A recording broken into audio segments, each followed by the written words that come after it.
Well, good evening, everyone. It is my pleasure to welcome you to the first Bridges Lecture of the 2016-2017 season.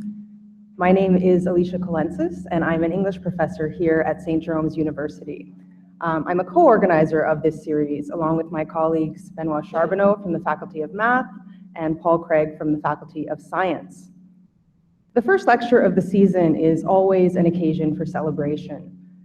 As we enter our sixth year, we are so grateful for the continued support of our audience and our sponsors. This season, we're in an especially celebratory mood because we have a brand new venue for our lectures, which we're still figuring out the bugs.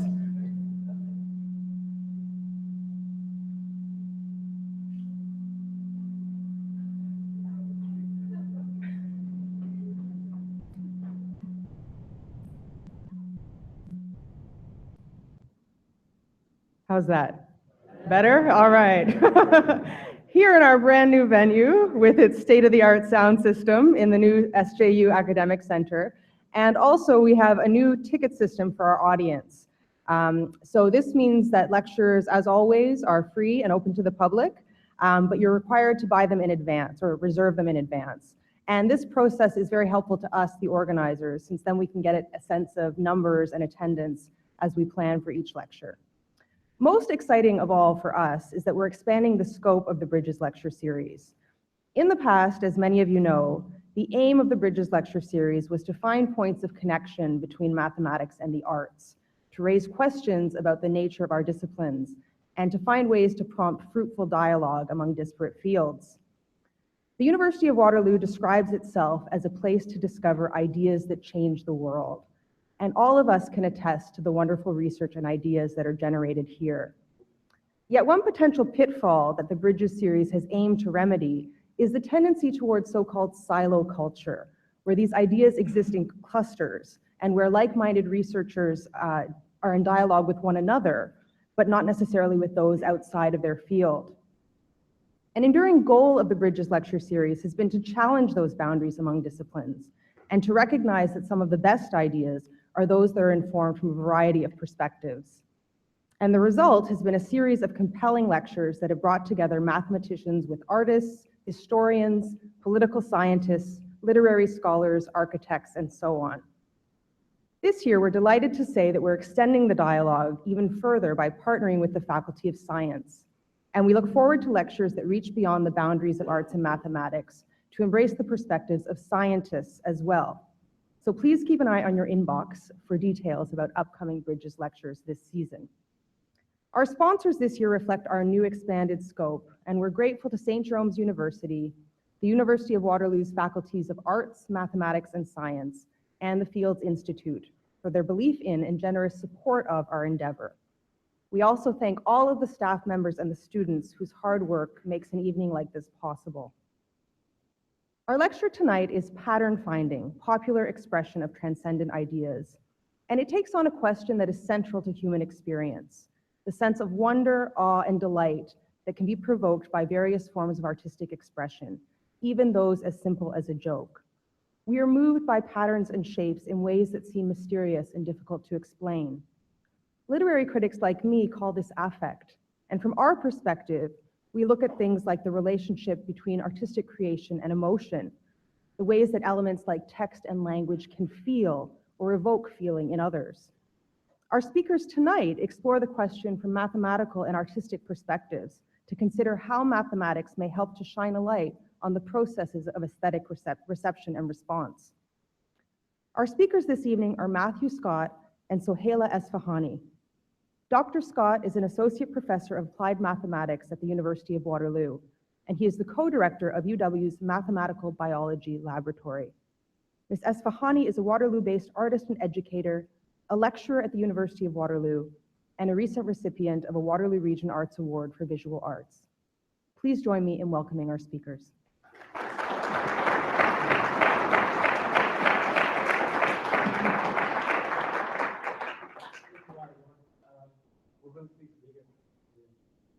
Give this first Bridges lecture. So I think this quote by Winston Churchill does a good job of what Soheila and I want to talk about tonight. The body of the course speaks to this ability of mathematics to give voice to the existential vertigo that you feel when you contemplate your own existence in a much larger universe. This abyss and the abyss that Churchill was talking about. And so that's what Soheila will be talking about the first half of this talk in the context of Islamic art and architecture. And then what I want to address or touch upon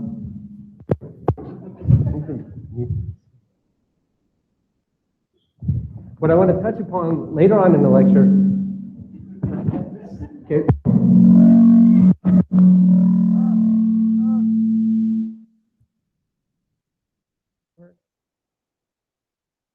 If it's okay, I'm just going to mute this one. All right, I think we're in shape. Okay, good. Okay. So what I want to talk about in the second half is this Charles Dickens touch at the end. At this point where Churchill says, "Oh yeah, but it was after dinner, I let it go." And suddenly it subverts the whole quotation. You have this deep pondering on the heart and soul of mathematics, and then it's flipped on its head. It turns into a vaudeville routine. But at the authentic moment that you realize I didn't really understand what Churchill was getting at. Thought I did. And so this idea that we can take patterns and then flip them on their head, and that somehow gives us pleasure. Because as Lisa mentioned, we are, after all, pattern finders. That's something that's essentially human. We look up in the sky and we see stars. We're not content with just seeing stars. Immediately we start tracing constellations. And then we're not content just with tracing constellations. We start to weave these narratives around these constellations. We give them life. And then not only that, we start to project maybe regularities that we observe in the heavens onto regularities that we observe on Earth. And of course, sometimes that's fruitful and sometimes not so much.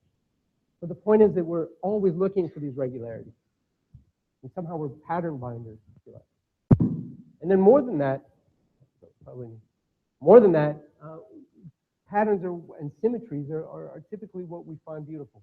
I mean, it's difficult to pin down exactly what that means, but certainly we respond very positively to well-made patterns and well-made symmetric objects. And so that's what Soheila is going to be talking about in this first half, as I say, in regards to Islamic art and architecture. Thank you.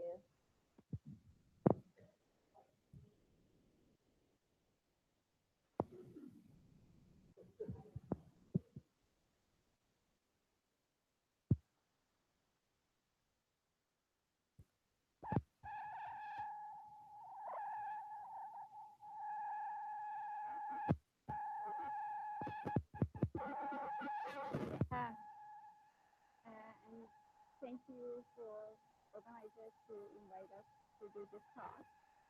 So today I'm going to look at some concepts of geometry and patterning in Islamic culture. And the reason I'm looking and interested in that culture is, well, obviously cultures I'm interested, but also because there are a lot of cultures that have used patterning and geometry in various ways in forms of culture for centuries and centuries. But what makes the Islamic culture separate and distinguished is in the sense that Islamic culture took patterning and geometry, took it as far as it could have gone. So they used it in buildings and objects and every other possible form of Islamic culture to do have a usage of geometry and patterning. So we're sort of using this expanse of culture as a case study to talk about why sometimes some ideas about why we're interested in patterns and then what do we get out of this kind of a geometry. So going back to that idea, and then the other thing about the Islamic culture is that the geographical span that it covers is really wide. So if you think about it, for when Islam was a prominent civilization, it expanded from Spain all the way to India and China. So it moved from culture to culture, but still had a ways that made it unified when they used the same kind of patterns and motifs. So here, we're going to sort of think about the idea of three ideas in Islamic culture. One is the geometry in tile works. The second thing I'm going to talk about is the idea of arabesque, so more of the organic patterning that they did. And the third idea is that how that kind of a geometry and math was used in calligraphy. So these are the Islamic culture. So thinking about geometry, it's interesting to think about these patterns that when you see them in mosques or other buildings in the Islamic world, that how intricate they are and how complicated they look like. But if we go back to the roots of it, a lot of times they came from very simple sources.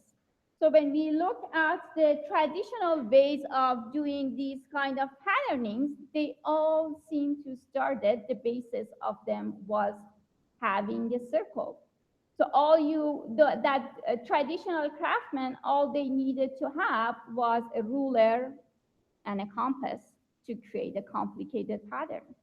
So here I have 3 patterns, and this is these 3 groups are one of the main groups of patterning. So A is, so A here is we have 1 circle and then we intersect 4 around them, and then we get this kind of a patterning. And this kind of a patterning can fit within a square. And then in group B, we have again the lone circle. And then this time we have 5 around it. And then we can fit this kind of a pattern in a pentagon. And then the third group is a circle. And we now have 6 around it, and we can fit it within a hexagon. So that doesn't seem too complicated. And a lot of times, I'm going back to this one. So a lot of times, we're going to look at that idea of the first one.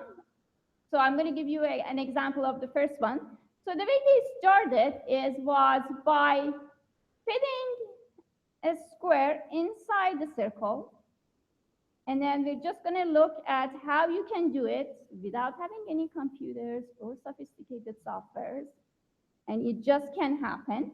So here, if we look at this, the very, oops, wrong one.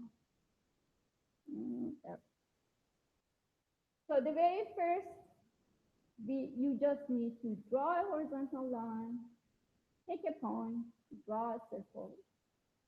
And then once you start having lines intersecting, then you can use the lines of intersection. And then you can draw 2 arcs any size as long as they intersect here and here, above and below the horizontal line. Then you have 2 other intersections. You can draw another line. And then from there, you sort of have 4 corners now. And then these corners can give you the idea of the radius for these 4 lines. And then from here, you connect the diagonal lines, and then you start adding the square. So not too complicated.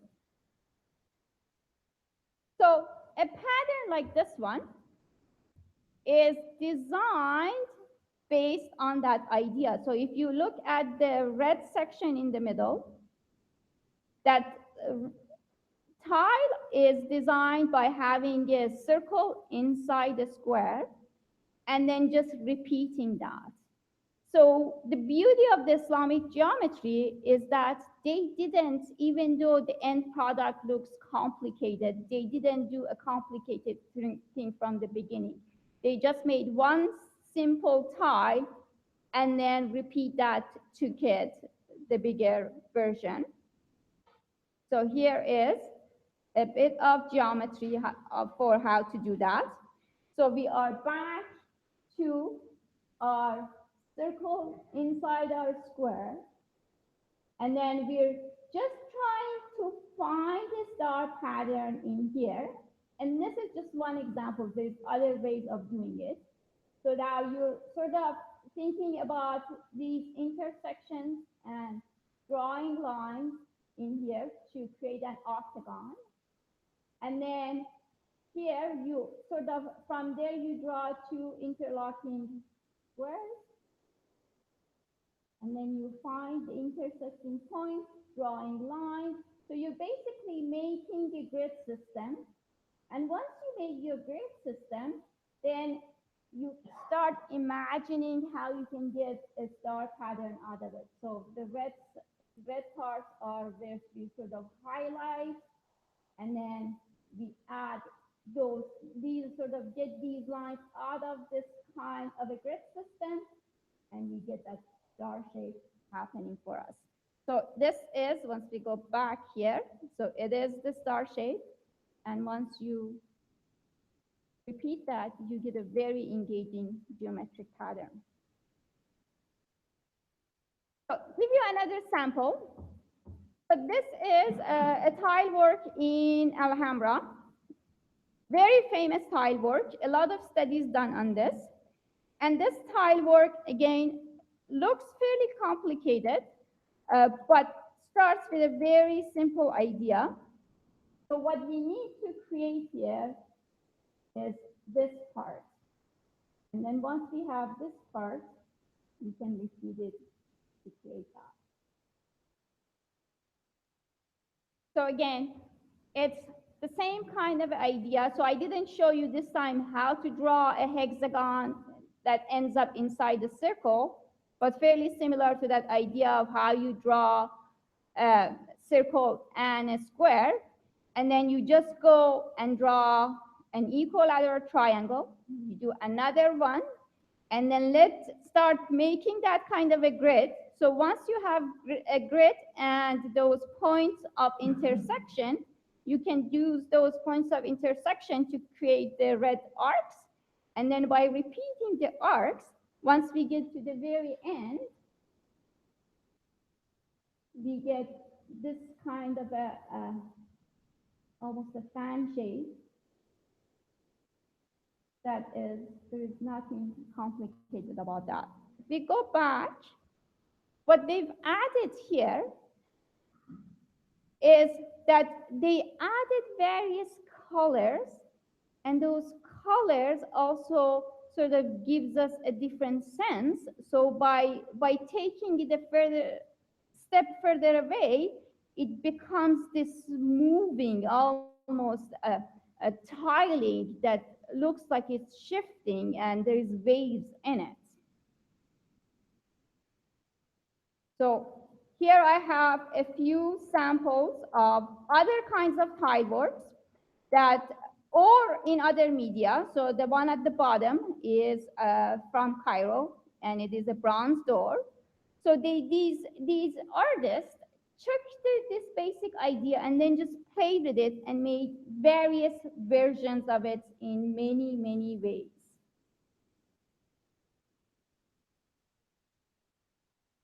So here is a famous tomb of the famous poet, the Iranian poet. His name is Hafiz. And then if you look under the dome,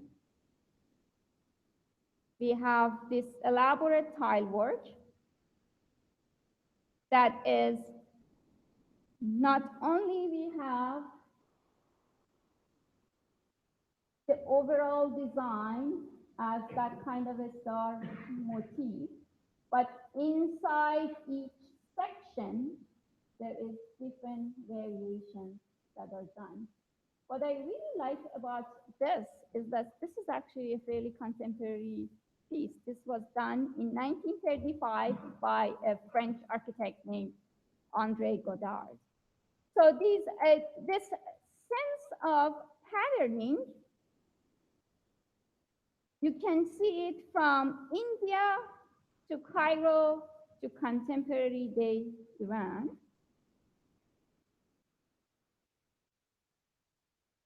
And that's kind of, so it's becoming quite interesting. So now I'm going to show you another version, a bit more complicated. It's called Mugarnas, and it's an architectural form. So it's just some kind of a transition. Once we have a dome shape, and then we're transitioning to the wall, just a pleasing architectural version that has become 2D. So by this time, we're getting complicated. And by no means I mean that there are not complicated versions of these kind of tiles available. They've done books and books on how you can sort of write up all sorts of complicated math and geometry for doing these kind of tiles. But the basis began with something fairly simple.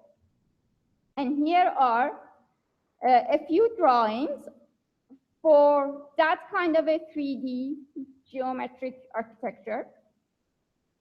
These are from Topkapi Palace in Istanbul.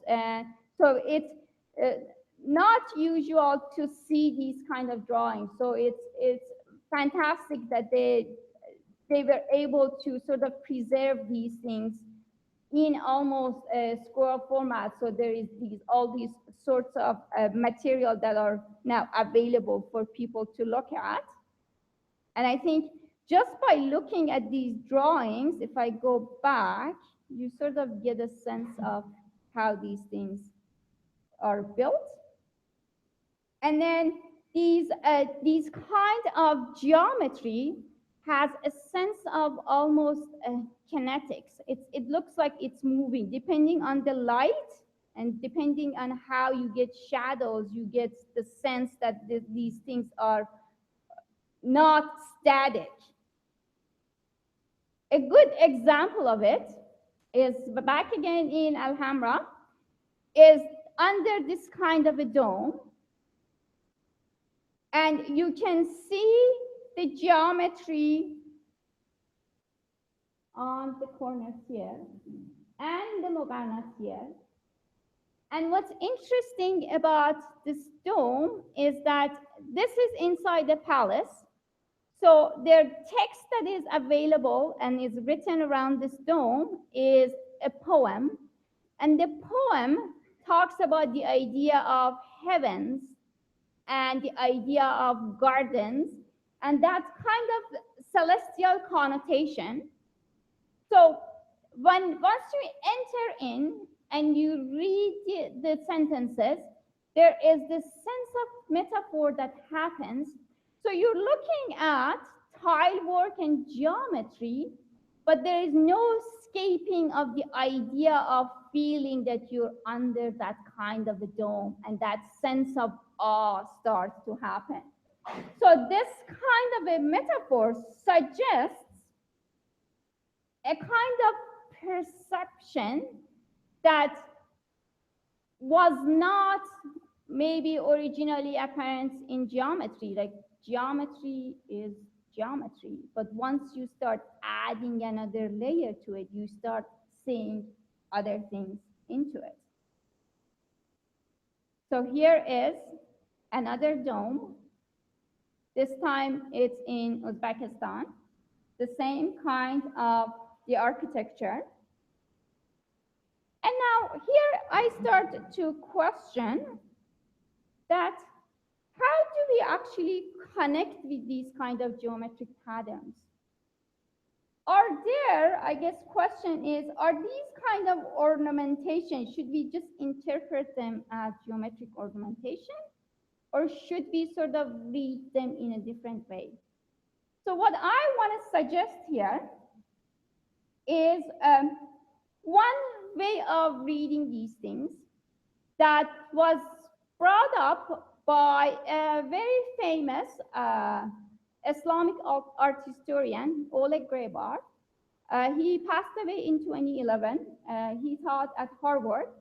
So what he suggested was that when we look at geometry and we look at patterning, something happens that is not just the patterning and geometry, and they act in a different way than what they are as material objects. What he suggests is that the geometry becomes an intermediation. So they become a sense of mediation. So they sort of become a passage for other things, become a magnet for other ideas, and that what lets the viewer to wander and start associating various things with this kind of a geometry. So if you go stand under a dome like this one, let's see what's my, this one, depending on what sort of kind of ideas you have, because this is not a representation, so nobody is showing you a picture of a heaven or a garden or anything like that. But it's not too hard to imagine those things. It's not too hard to sort of think about this geometry, and this geometry will take you to that next conceptual level of thinking. So this is what sort of I want you to sort of think about, that the geometry almost becomes a catalyst for moving beyond and possibly moving into infinity. So that idea of, if you want to think about it in a religious way, yes, you go sort of beyond who you are, you sort of get into that holiness, what is beyond us, the idea of the God. But if you are not thinking in terms of religion or any kind of a specific religion, you still get that sense that this ever-going geometry, it has that sense that moves you to another level of thinking, and that level of thinking is fairly abstracted and it's fairly conceptual and has nothing to do with the material quality of the geometry. So now I want to sort of think about another pattern that the Islamic culture uses that also has that sense of moving and going to infinity. And that's called arabesque or eslimi. And these are interlacing patterns that are more organic. They look more vegetation. And you also see these things on a lot of surfaces in the Islamic culture. And there is a bit of math in these ones. So we see our circle and square again here coming. But we're sort of, instead of finding hard geometric shapes, we're finding more organic patterns looking like these. And then once we have, they usually have these kind of a base, they repeat that base, and then start attaching various little buds and leaves to them. So we have almost like a structure, and then start adding things that look like they grow from that. So this kind of arabesque is called capuli, and capuli means closed, and it's because it's a closed circle.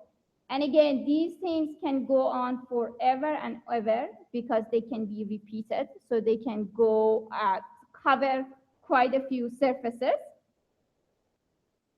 And there is another version. This version is more linear, and this is an eternal spiral. So again, we have our little bit of geometry and repetition, and it gets very interesting once they put them all together. So we have the capuli here and the spiral, and then we put them together and we get something like this. So here we have two sets of lines and patterns that going on top of each other. So capuli is the white lines and the spirals are the turquoise lines. And then once we have these designs, there is no limit to them. So if you look at the dome of that mosque, the two designs are right on top of their in there, and they're moving, and you can sort of get that sense of going beyond, having that sense that once you look at this, it's not as if you look at a picture that painted a vase of flowers sitting on a table that gives you very specific sort of images in your mind. You can sort of go beyond that, as Graybar was saying, and see these as mediations that will get you to that next level, will get you to that kind of infinite, that will give you to that sort of go beyond time and space. And I think that's what's very interesting about the Islamic patterning, because even though it's done a few centuries ago, it's still relevant. If you look at it, you don't feel that it's old. You feel that you still have that kind of a sense of wonder about it. You don't feel that it belongs to another sort of time period, belong to a group of people from a very specific culture. You feel that you can still connect to it. And that connection comes from that abstraction that is in existence in it. So that abstraction lets us sort of to move beyond just what we have here and then go almost to another level of metaphysics. So here is, this is under that dome. So if you ever get a chance to go under this, this is what you're seeing. Let me go a little closer. So they didn't let you get bored. So there is pattern within geometry, and it just keeps going and going and going. I always wonder why sometimes people comment on the fact that the Islamic culture had some sort of a phobia of the void, and that's why they covered every single thing that was possible. Here's one of my favorite domes. This is a mosque, another mosque close to the other one in the city of Esfahan. And I sort of use this patterning as my signature in my artwork. And this is a CAD drawing done by my nephew as an architecture student. So imagine that. And here's a close-up. So this is very close to that center is this.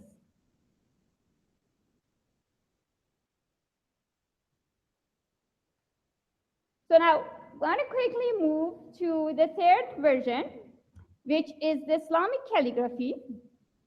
And if you're not familiar with Islamic calligraphy, the pen that is used in Islamic calligraphy, it's usually a bamboo or a reed pen, and it has a flat tip. So in 10th century, Ibn Muqla, one of the viziers, made a very big contribution to Islamic calligraphy and harmonized the calligraphy. And the way he did that was going back to the idea of proportion and geometry. So the basis of every calligraphy or every text, because there's various cursive text, is this kind of a dot. So this almost diamond-shaped dot is created by putting this kind of a nib on a 45-degree angle and then creating this kind of a dot. So what he did that was really interesting was that he sort of made every single letter in various kinds of cursive writing to be proportionate to the number of the dots that the letters are, so that the pen can create. So if your nib is, let's say, 5 centimeters, then your text is going to be bigger. If your nib is like 2 millimeters, your text is always going to be smaller, but it's always going to be proportionate because you are always conscious of that if I want to write this letter M, I have to have this number of the dots for the proportion to work. So I always think about it that maybe he invented pixel in 10th century. And this was like when we say talk about the font and then you have a 10 point or 15 point, maybe that's what it's referring to.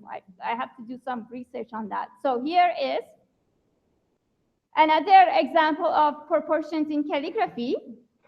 And here we can see how geometry is coming into play in this kind of a cursive. So you really needed to know all these exact lines. So the letter Aleph, the first letter of the Arabic alphabet, usually needs to be 1, 2, 3, 4, 5, 6, 7 to 9 dots, and you can't be over that. And then I also put this one, and this one is very interesting because this is another version of the Islamic calligraphy. It's called Kufi calligraphy. It's an older version than this. And a lot of times they used Kufi calligraphy in buildings. So they used material like bricks and things like that. So they needed the text to be more angular than cursive. So this kind of a text, earlier text, lends itself really well to that kind of angular quality. And again, you can see, again, I feel like I'm seeing pixels. So somebody pixelated an image and figured out how to do it. So if I go back, this is the letter A, and this is the same letter, just in two different times. Right. So now, I put this picture in because this is a very good example of putting all of these things together now. So we have the arabesque, we have the cursive text, we have the Kufic text, and we have a bit of the geometry here. So we have all of these things at the same time here, and by looking at this, again, think about the fact that these ornamentation, it's not just a surface decoration. It becomes a work of art if it does another purpose, and that other purpose is that mediation that gets you go beyond that surface, that gets you sort of to almost get a mental image of something else you can see beyond that. Conceptually, you can go beyond and think about whether it's heavens you see, whether it's a movement you see, or anything else that you can see in there. So what's interesting is that this kind of a way of thinking of shapes and lines becoming mediations to other things is a very much of a 20th century idea in Western art. So in 20th century, once we started having abstract art, people started working with the idea that I don't need to put representation for you to see some kind of a emotion or something that is beyond this kind of just a canvas and material. So I think that idea of transcending material came to play in Western art by abstraction, but that transcending idea was there in cultures that use that patterning, like the Islamic culture. So patterning of whether if it's text, if it's some kind of a vegetal design, or if it's geometry, the purpose of this could be that it becomes art only and only if we see beyond it. Otherwise, it becomes a decoration, becomes an ornamentation. And I see a decoration and ornamentation because ornamentation is something that usually just covers the surface and has no other purpose. So it's not an art form on itself, and it becomes an art form once you attach a concept behind it. So I want to show you a few contemporary artists that work with these ideas of the Islamic patterning and design. First artist is Zara Hussain, she is a London, UK-based young artist that comes from very traditional trainings of geometry in Islamic art, but does very contemporary art. So these two pieces are wall-based sculptures, and they definitely remind you of those kind of 3D, Mogarnas kind of structure that you see in Islamic art. She also does digital patterning and paintings. So I'm just gonna get her to talk about her art a little bit. Are we gonna have sound for this? I hope. 10 years ago, I did an MA in traditional Islamic art, and I spent 2 years learning how to draw more traditional Islamic geometry like this using a compass and straight edge. The purpose is that you do it by hand and you learn to do it with rulers and pencils, because you have to actually understand how the geometry is constructed and the maths behind it. I've wanted to push that knowledge that I gained from doing Islamic traditional art into making something that's got more contemporary resonance. It's modern Islamic art, so it's using computers, digital technology, and it's animated, so you're seeing the sequences and the pictures and the shapes and the animation fading in and out, so it's a completely new way of seeing geometry. This pattern, originally I drew that by hand with a compass and a ruler, and then it was digitally transferred, and then for the animation we numbered all the shapes, and then through the code we tell the computer to animate the shapes through a cycle of colours. That digital animation is going to be shown at Sotheby's during Islamic Art Week in the window. Through doing the Islamic geometry as a digital form, you can see the complexity and the beauty of it, actually, the symmetry and the shapes. And the computer allows you in some way to bring quite an old traditional art format, looking at it in a new way, using technology and using something that's relevant to the world that we live in today.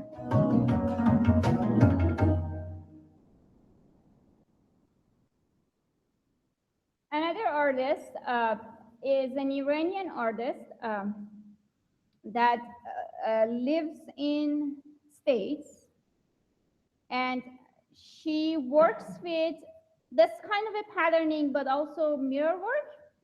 And her inspiration comes from this kind of mausoleum. And what you can see here, you can see that 3D Mogarnas, and then the side works, the geometry, but all done in mirrors and glass. And then she sort of translates that into very much of a modernist painting or sculpture. So her training is actually done in States.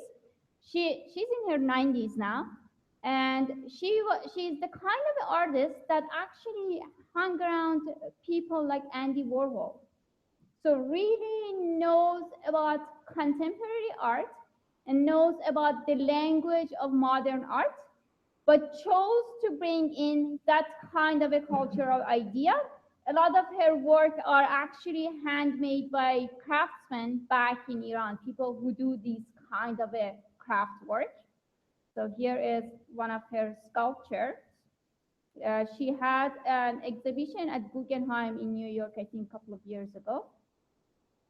Here's a young artist from Canada that again works with the idea of patterning and looking at the Islamic patterns, but doing it in a digital format and looking at that idea of tile work and the basis by getting images from the internet. So this is the detail of that work. So what we have here is images of bombs going off. So thinking about that idea of there is something, that idea of transcending of what the surface of this pattern is, she really takes that to the next level. So commenting on the wars that are happening in contemporary times. Here's a second pattern she has made. From far away, looks lovely, looks like something that was probably made based on an Islamic design, which is, it is there, but there is her image that she's working. So she's sort of having these kind of political comments attached to that idea of patterning. Another very interesting artist, a French artist that's looking into that idea of sort of arabesque patterns and tile work by repeating something, but the materials that this artist is using, quite interesting. He uses spices to create these patterns, and all of these are handmade. So I think I have a little video of him making it.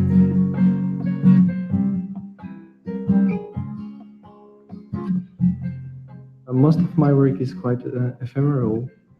There is something about the smell that you can't really you can't refuse it. It's getting inside of you, and it makes you remember something. And you can play with the color and with the smell and what it makes you remember. And I'm playing with that. So you just got a very thin layer of spices, and it affects your effective memory in a way.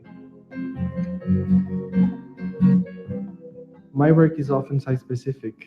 When I will install the piece Beatty at the BNA, I will use 10 different stencils.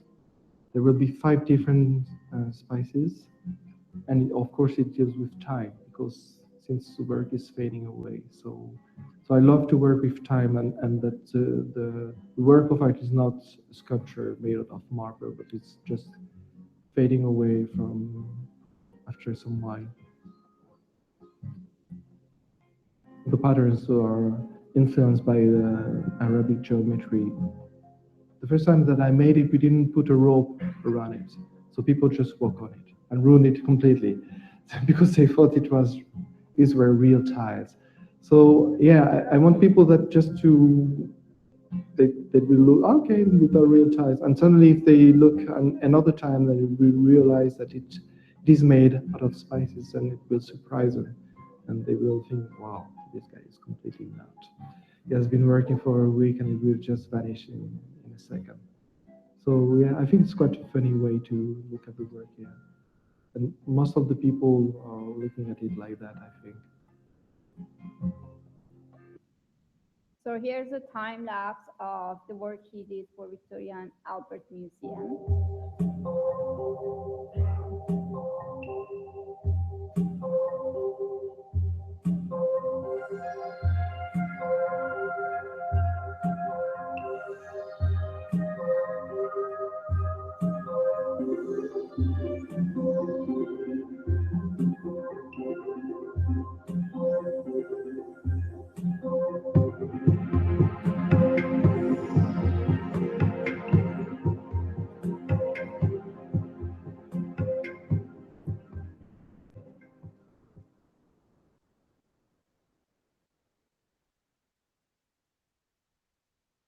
So here we're sort of, I'm gonna end the idea of going way beyond infinity and eternity and then pass it to math. And then we'll hear another aspect of the math and the arts.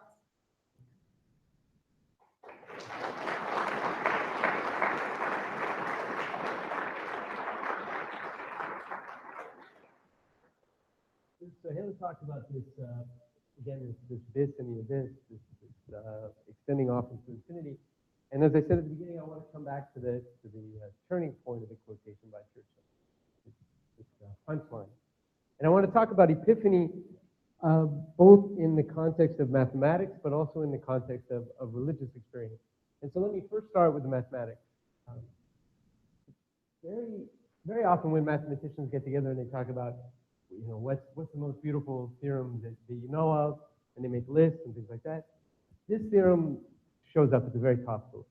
We're close to top 5. And this is the Pythagorean theorem. It's a relationship among the sides of right-angled triangles. So these are triangles with square corners. And the theorem says if you take the length of the vertical side and you square it and you add it to the square of the length of the horizontal side, and you always get the square of the length of the diagonal. And if we label it this way, we just write a squared plus b squared equals c squared. And if you're a rational person, you look at this and you say, wow, I mean, yeah, maybe for some right angle triangles. I can imagine you could probably come up with one, but I would find it very hard to believe that that's true of all right angle triangles. And so we're left with two questions, one of which is, in what sense is this theorem true?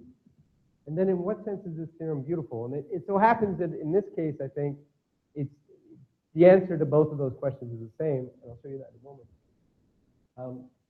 But for now, let's talk about why this theorem is true. If we go back now 2,500 years to the ancient Greeks, they would formulate it slightly differently. They would say, imagine you drew squares that had lengths that were equal to the sides of these triangles. Well, then the area of the red square plus the area of the blue square would give you exactly the area of the green square. It's fine as far as it goes. I mean, it doesn't bring us any closer to believing that it's true. And I think the problem is that somehow when we write out this a squared plus b squared equals c squared, and we draw these squares or whatever it is, the triangle recedes into the background. It's no longer part of the story. And so what I'd like you to do is imagine this triangle and imagine making 4 copies of it. And then you put them down on the table and you arrange them any way you like. But imagine making giant squares using them. There are at least 2 different ways you can do that. In one case, you have 2 squares, 1 in each corner. And in one case, you have 1 giant square in the middle. But notice that the area of both of those squares, and I'm talking about the giant squares, is the same on both sides. And the only difference is the place that you put those triangles. So you look at it and you say, my goodness, it is true. Right? And it's true irrespective of the details of the square, or of the triangle. That all you need is that squared corner. I mean, it doesn't matter what the other lengths are. It's always going to be true. It's capital T true. And that's that epiphanic moment, that enlightenment moment. You say, I can't believe I ever doubted that. and that I think, in a nutshell, is why mathematicians do mathematics. It's some realization that something that couldn't possibly have been true 2 lines ago is now inevitably true, and will always be true. Right? And in this case, I think that's what makes this a beautiful theorem. That it only takes you 1 step to realize that it's absolutely true. Of course, enlightenment and epiphany is not the purview just of mathematics. Henri Poincaré, he was a luminary, a guiding light of early 20th century mathematics. He had so many of these grand epiphanies in his career that he proposed to do a scientific study of them just based on his own experience. He wanted to know what was at the root of it. But as I say, it's not just mathematicians who have these types of epiphanies. We find this type of experience throughout religious tradition all over the world. And it goes by very many names. I mean, it's sometimes called revelation, sometimes called enlightenment, epiphany, divine intervention or inspiration. But it's there. And so one tradition that I want to call particular attention to, because it'll be relevant for what I want to talk about today, is Japanese Zen Buddhism. And so they have this religious tradition that's, I think, unique in the world of, they're collections of parables and paradoxes that are called koans. And so maybe you've heard, what's the sound of one hand clapping, as an example. And these are stories that masters would tell students, and the students would think about them and try to resolve these irresolvable paradoxes. And in the end, hopefully get some resolution, some form of enlightenment. And they're often very funny, or at least framed like jokes. And so, for example, I have one up here. Zen master walks into a butcher shop. A lady says, "Give me a prime cut of pork." Butcher says, "On this pig, what's not a prime cut?" And he says, cue the rim shot. And it's funny. When you think about it, suddenly you feel this weight descending in your tummy, and you realize, I am that pig. My life is pig. See if I can do without him. Anyone who's behind the black, I don't have the mic on. Let's try to get crazy. Can I go without a mic? Awesome. Okay, good. That was big. all right, so no, we did more than joke in the surface. And that's the resolution that the students would have during these conversations.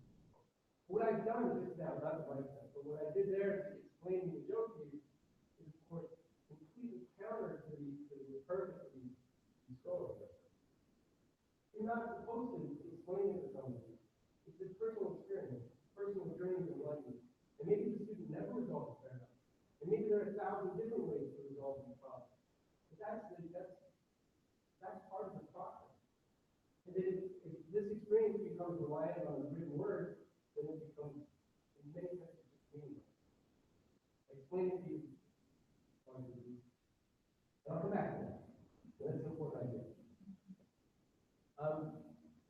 And so what I want to talk about today is a brief period of time, about 250 years, when this idea of mathematical epiphany or enlightenment, and religious epiphany and religious enlightenment weren't analogies to one another, they were one and the same thing.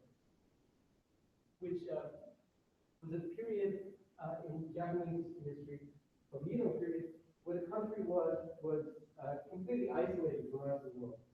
There was no travel in or out of the country. And then the culture flourish. It was a period of great peace and prosperity, and many of the elements we associate with traditional Japanese culture flourished during that time. So woodcut painting, for example, and another tradition that I want to talk about today is a form of devotional folk mathematics. And so in temples and shrines all over the country, people would hang what are called sengaku, or traditional Japanese temple geometry problems.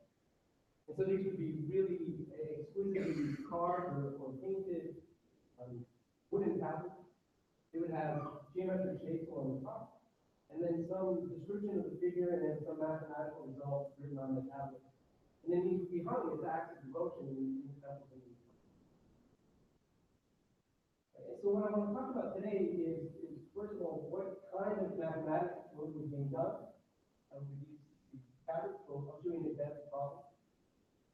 And then I want to talk about who is hanging these and why. And so a very typical example is the following: see three circles that are touching each other and also touching a straight line. So we say that these are circles tangent to one another and they're tangent to a straight line. And then the question is, how are the radii, how are the widths of these circles related to one another? And so I use this as our first example because it doesn't require sophisticated tools. So the tools that we're going to use to resolve this question is the Pythagorean theorem. But what's crafty is the way that we're going to use it. And so that is a tried and true mathematical approach, right?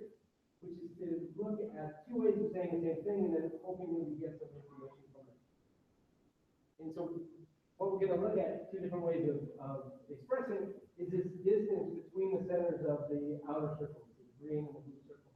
So if I project the centers down onto the straight line, what's that distance between them?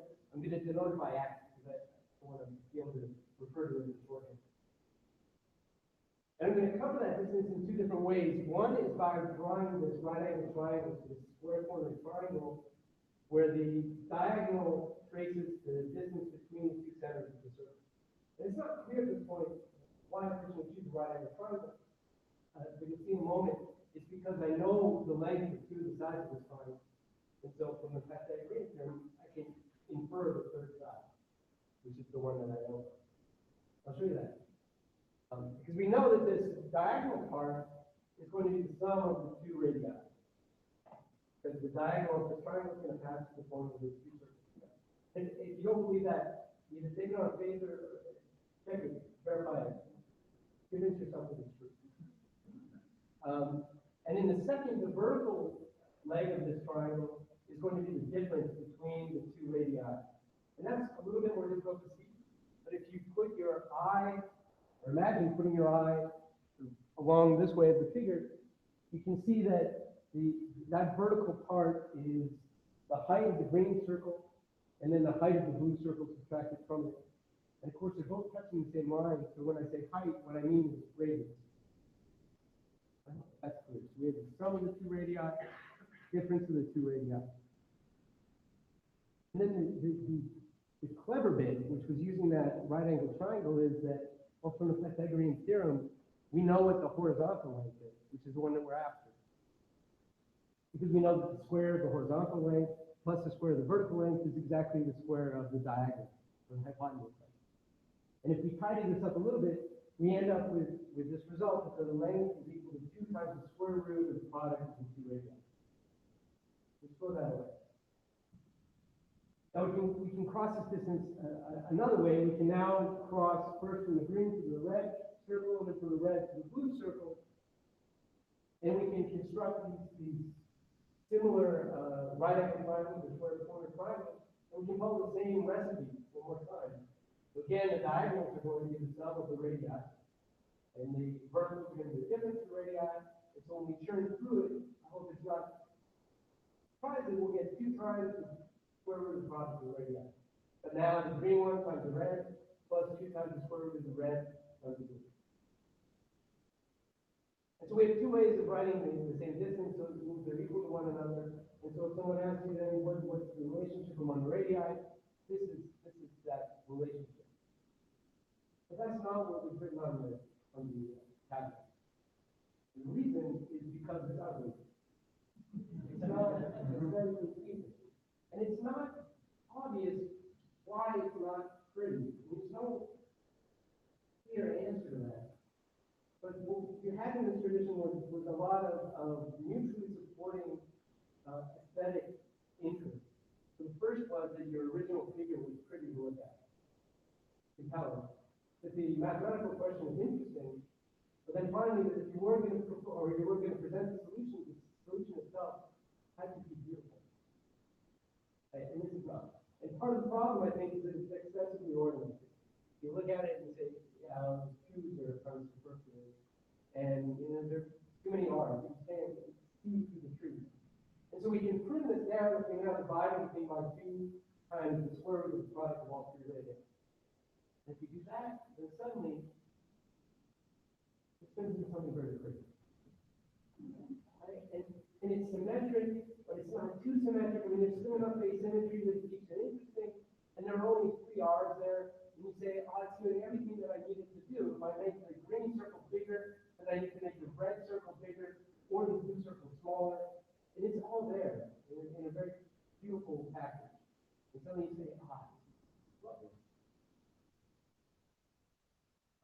And so, let me say a couple more words about the architecture of the tablet. So as I mentioned, this is very typical of the style. There would be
comment because I fear that some of my questions may over some of the people here.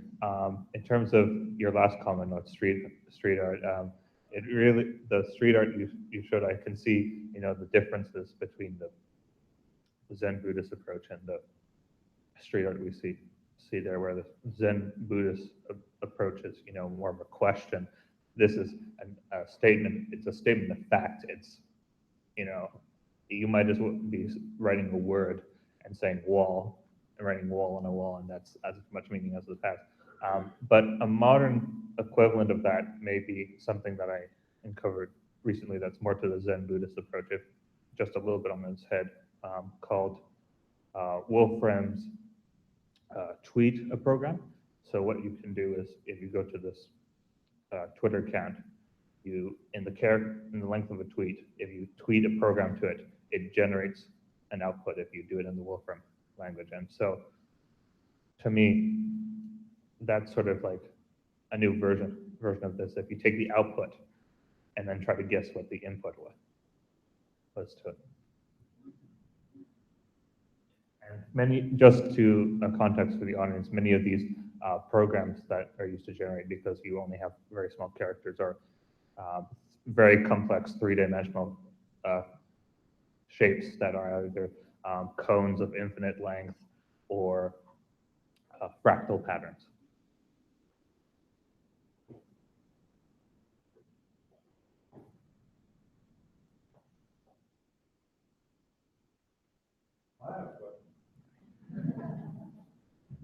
All right. So on one of your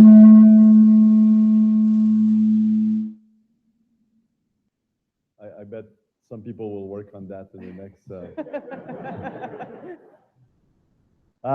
So I remember on those slides with these beautiful pattern on the mosque, you had one of them. I don't remember which one said completed, and you gave the year of completion. How long were these beautiful domes? How long did they take to make? I mean, if you think 5 centuries ago or 10 centuries ago. Sometimes a few years, and sometimes it was the fact that sort of maybe the structure was completed and then the designs and the tile work went on them later on slowly, and sometimes they were complexes, so it wasn't just the mosque, it was sort of a school and other things attached, so the whole building, now when they look at it, they completed at this age, so they started somewhere earlier and they keep adding on. So I think it varies, so I don't have the exact number for how we import how sort of they were fairly complicated, but I think they were also done not like as if it took them a decade to finish just one month, but it might have taken a decade because they added this and this and this other.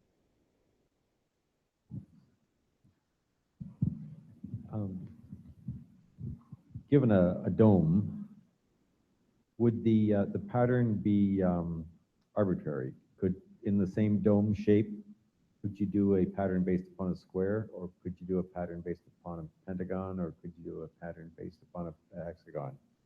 Or would the geometry of the dome determine the base of the pattern? Again, I'm an artist. I don't have. Craig, I think I can answer that. I was going to save this for my own question. I wasn't going to try to. It's a very good question, but I'm an artist. I look at these things as the art forms of them and not a lot of geometry. But what I know is that they have enough knowledge and geometry to be able to sort of cover these unusual shapes in a way that we read out to be exactly precise. So it's not like a side you go and then you figure out that this is the line that they try to match these things. Were there any of the domes that would have part of the pattern being a square, part of it like certain quadrants, certain sectors of it, and hexagons, others in?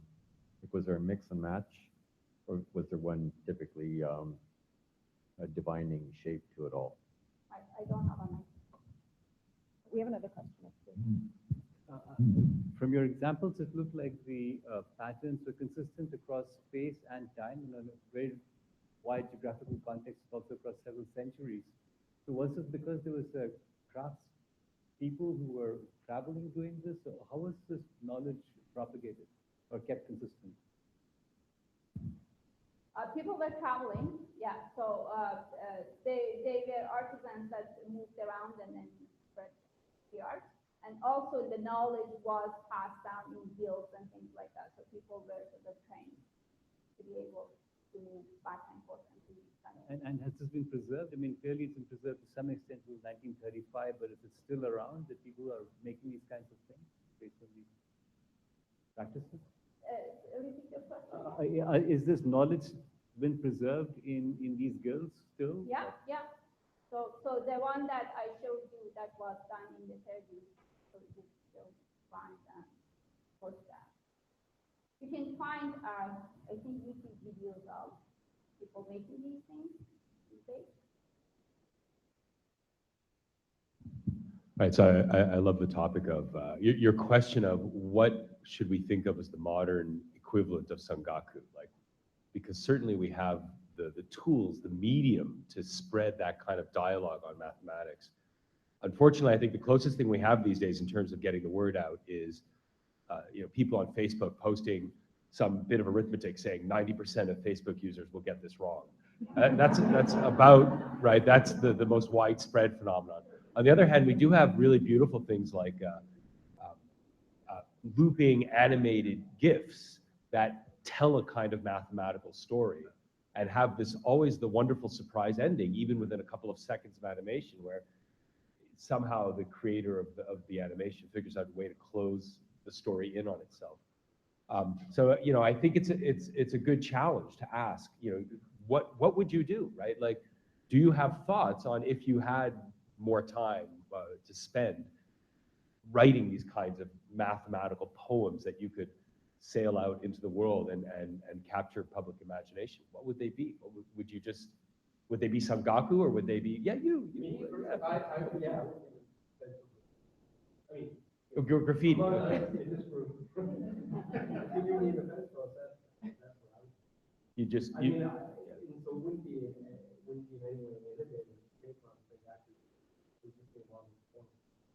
But you'd like to stencil it up onto walls and the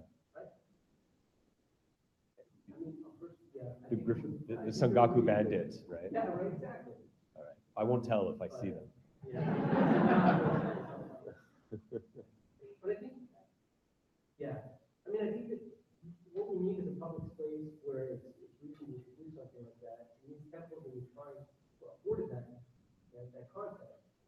And so maybe street art's not quite, definitely not the same. It's very,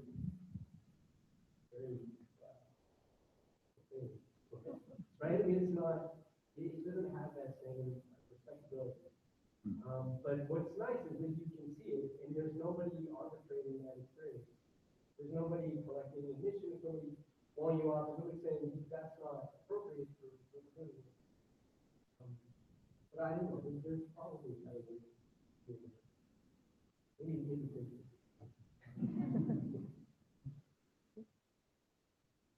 Would all the questions on like this, the boards, I don't know what they call it, have a logical solution, or would like some of them like not have a solution at all, or it'll be like way too complicated? And so some of the, I didn't show a few of the unsolved problems, but there are some that I think the circumstantial evidence is that they're just nonsense. So there's one example where it's not geometry, what we now call an algebraic problem. It shows the relationship between three numbers. The difference between the two numbers exists, the sum of two of the numbers exists, and then if you add up the seventh root of these two numbers exists, and then an example is 3 to the 7th, 4 to the 7th, 5 to the 7th.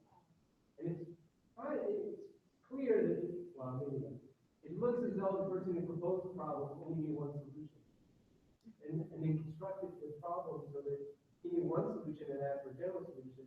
And it turns out if you try to find a general solution, incredibly complicated.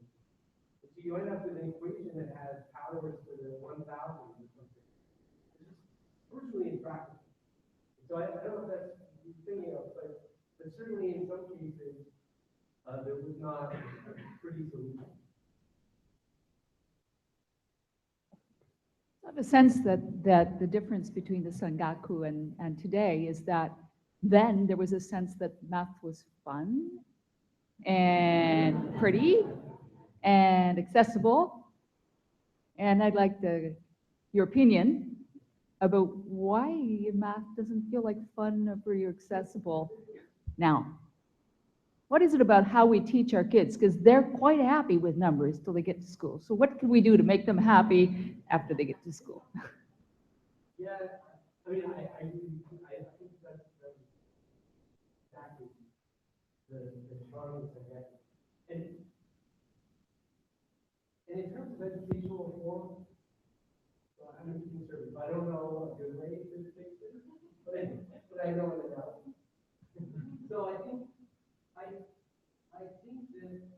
part of the joy here is the payoff, right? You get very little technical ability to get you from seeing the problem the first time and then getting into this empathetic payoff.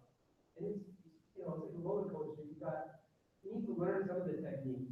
You go up, kind of antecedent, and then there's this payoff. And so for these little kids, you can see that 5 and 6, they're so excited to learn about arithmetic, and they don't even care. Teach them anything.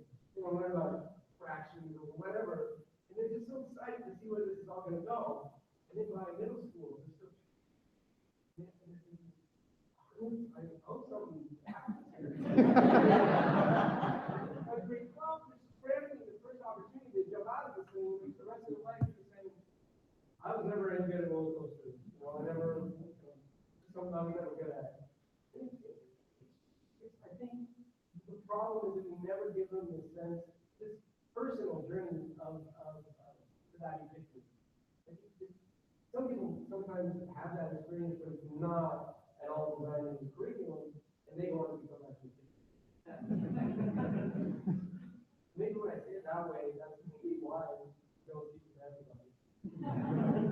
Nothing gets up. Okay, we have time for 2 more questions. So here and then right there. So, wow, that's loud. Okay. Do you want the back? No, go ahead. Okay, sure. So my question is related to the previous one about sort of the, okay, about the culture of math in high school and how kids start out so eager to learn it, and at some point, for the vast majority of the people, it either becomes a chore or just a thing that they don't want to do. And I've heard an analogy where they say a high school math course is like an art course where they only teach you how to paint a fence. You would never see Picasso or any of the legends. And of course, everyone would think art is boring if all you learn how to do is paint a white fence. And that sort of makes me think that this person is suggesting that the solution to that is to take the higher maths you see in university and put that into high school. But this whole talk on Sengaku shows that you can do this with very, very basic maths, something like geometry.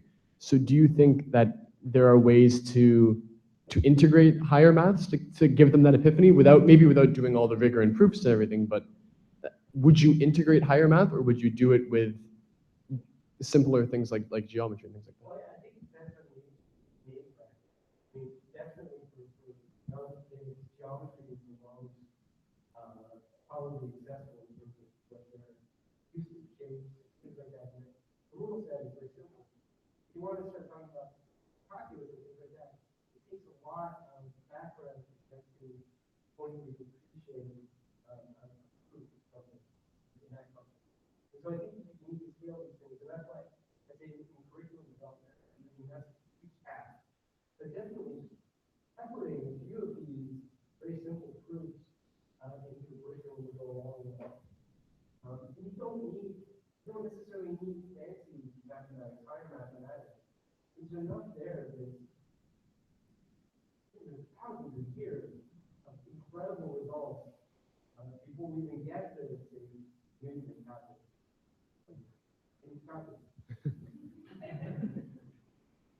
I have a couple of questions. One is that the mosques are amazing. Are they open to the general public? Can they go and look at them? Yeah, you can get a visa to Okay, so we have to send our spies in, so you can go. The ship's coming. I used to play with the compass and make the initial patterns that you had on there as a Christian kid. So I'm just, and I love the lighthouse. I love the designs that the computer is doing right now. It's my math brain that's saying it. So I'm kind of feeling jealous that it's Islamic art. Well, what makes it Islamic, except for maybe they've used it on the domes of the mosques? Did the Arabic people invent the compass? That's actually a very good question, and that idea of what makes this Islamic art Islamic. So partly the answer could be the idea of that you can think about the idea that Islam, sort of people say, sort of prohibited the image making, and that idea that there were no images, like representation of images, really pushed people towards ways of abstraction, and that could bring the geometry. There was a lot of great math that came out of the Islamic culture, but I don't have a specific answer what makes Islamic art. But the other problem is that question of putting Islamic on the art is something that art historians have done, because it's, as I said, it's from Spain all the way to India and China. So unless you want to sort of connect it to that religious idea that there was no representation of figures and things like that, it's very much cultural based on the cultures that came in. So the Persian culture, the Indian culture, the sort of Ottoman Turkish culture. So each one of them contributed their own culture, even though we lumped them all together and called it Islamic art. So there is, if you think about it, there is no such thing. As if we call all the Western art Christian art, what is Christian art? Yeah, thanks. It's beautiful. And you can get to it because you're Muslim probably, and I can't, but that. You can go, it's actually not that hard. You can go to places like Istanbul, they're very welcoming. You just have to cover your head, and they don't let you go in when it's prayer times, otherwise. Thank you. Thank you again, Matt and Soheila.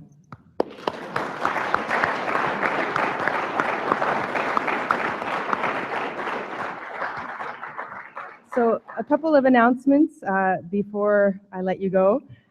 Just a reminder, we have another public lecture here in this very auditorium this coming Friday.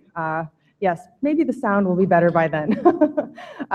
Friday, October 28th, 7:30 p.m. It's part of our Lectures in Catholic Experience series. We have Julia Hanlon-Rubio speaking on families, love, and justice, the vision of Pope Francis. Also, please check our website or your inbox for details of future Bridges lectures coming up in the winter 2017 term. And finally, I invite you all to a reception with food and refreshments in the foyer. And also, in honor of this lecture in particular, we have an art exhibition. The curator, Beatrice, is here. Maybe Beatrice can give a wave. If you have any questions, there's 15 pieces by 7 artists, all of whom were inspired by tonight's topic on patterns and shapes. So please enjoy. We can continue our conversations in the foyer, and we look forward to seeing you next time.